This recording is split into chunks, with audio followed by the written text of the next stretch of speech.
Hello guys, তো finally আজকে আমরা ঠাকুর দেখতে বেরিয়েছি আর স্টার্ট করেছি শ্রীভূমি স্পোর্টিং ক্লাব দিয়ে। তো আমরা এন্টার করছি, যেহেতু একটু আগে বৃষ্টি হয়েছে তাই ভিড়টা কমে গেছে। আর ভিড়টা কমে যাওয়ার ফলে আমাদের একটু ভালো হয়েছে, আমরা ইজিলি ভেতরে এন্টার করতে পেরেছি। নাহলে এই জায়গাটা তো প্রচুর ভিড় থাকে, তো লোকজন যাচ্ছে তাও প্রচুর ভিড়। আর এটা বানিয়েছে এবারে থিম, যেটা হচ্ছে তিরুপতি বালাজির পান্ডাল।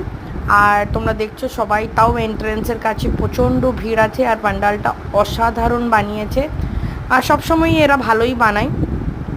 আর এইটাই একটা সবথেকে কস্টলি পান্ডাল, বিকজ মায়ের পুরো মূর্তিটা দেখাচ্ছি পিকচারে।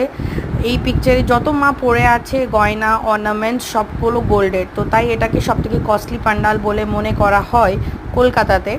আর বাইরে যে ডেকোরেশনটা আছে রোড সাইডে, ওগুলো খুব ফাটাফাটি বানিয়েছে। আমি আর নিতিন লাস্টে কয়েকটা সেলফি তুলেছি ভিড়ের মধ্যে। কেমন লাগছে প্লিজ জানাও।